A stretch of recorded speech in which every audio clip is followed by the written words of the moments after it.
नमस्कार, मैं हूं राकेश टंडन और इंडिया न्यूज डिजिटल में आपका स्वागत है। आज बात होगी राजनीति से आई एक बड़ी खबर की। जी हाँ, क्या राहुल गांधी अमेठी से दोबारा स्मृति ईरानी के खिलाफ चुनाव लड़ेंगे और क्या प्रियंका गांधी वाड्रा वाराणसी से प्रधानमंत्री नरेंद्र मोदी के खिलाफ पर्चा भरने जा रही है। अगर कांग्रेस के नवनिर्वाचित अध्यक्ष अजय राय की बात करें तो शायद ये दोनों चीज होने जा रही है, क्योंकि उन्होंने इस बात को कहा है कि राहुल गांधी अमेठी से और प्रियंका गांधी वाड्रा चाहें तो वाराणसी से चुनाव लड़ लें। ऐसा पहली बार नहीं है, इसके पहले भी कई बार ये बात उठ चुकी थी।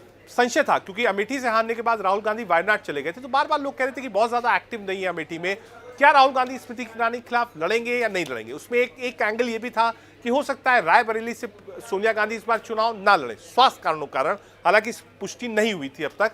तो अमेठी की सीट भी खाली होगी और साथ ही साथ रायबरेली की सीट भी खाली होगी। लेकिन अजय राय के इस बयान ने राजनीति को थोड़ा सा पलटा है। उत्तर प्रदेश में कांग्रेस बहुत पीछे थी, लेकिन इस बयान से थोड़ा मोराल बूस्टर हुआ है कार्यकर्ताओं में साफ तौर पे। और जो अन्य दल हैं, चाहे वो सपा हो चाहे वो बसपा हो, उनको भी एक मैसेज गया है कि कांग्रेस पीछे नहीं है, क्योंकि यूपी आप छोड़ नहीं सकते। 80 लोकसभा की सीट आती है, ये वही 80 सीट है जो लखनऊ से रास्ता सीधे दिल्ली की सत्ता तक जाता है।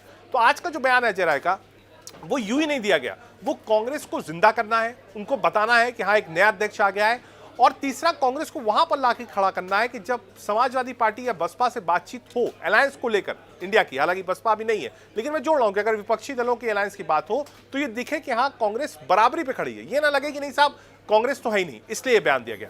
दूसरी बड़ी वजह, प्रियंका गांधी को चाहते तो फूलपुर नेहरू जी की सीट थी, अजय राय बोल सकते थे, कह सकते थे कि नहीं साहब वो सुल्तानपुर अमेठी लड़ेंगी या कोई और सीट की बात कर लेते।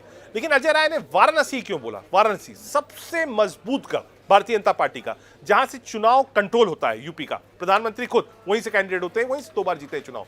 क्यों नाम लिया? क्योंकि वो गढ़ है। जब आप गढ़ में अपने बड़े नेता को उतारते हैं तब आप मैदान में आते हैं। तो अगर कांग्रेस को मैदान में आना है तो एक बड़ा चेहरा हो सकता है प्रियंका गांधी लड़े, लेकिन ये यूं ही नहीं हुआ है। इसके पीछे की स्टोरी क्या है अब आपको बताता हूं।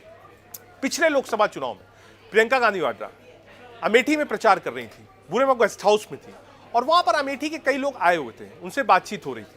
तो सबने कहा कि आप भी चुनाव लड़िए, आप क्यों नहीं लोकसभा का चुनाव लड़ रही हैं, आपको भी चुनाव लड़ना चाहिए, आपसे प्रचार कर रही हैं जनरल सेक्रेटरी इंचार्ज के रूप में, आप क्यों नहीं चुनाव लड़ती हैं।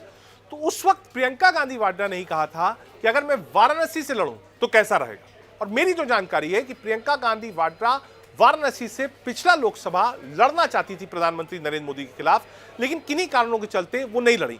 तो इस बार अजय राय ने उसी चीज को रिपीट करी है कि क्या प्रियंका गांधी वाड्रा इस बार चुनाव लड़ेंगी। अगर लड़ती हैं तो कांग्रेस में एक नया जोश आएगा, लेकिन इतना आसान नहीं होता कि आप प्राइम मिनिस्टर के खिलाफ चुनाव लड़ें और उस जगह पर जहां सारे विधायक जो हैं वो बीजेपी के हैं, सरकार बीजेपी की है, योगी आदित्यनाथ जैसे एक बड़े चेहरे बीजेपी के पास उत्तर प्रदेश के अंदर है और प्राइम मिनिस्टर खुद स्टार प्रचारक है।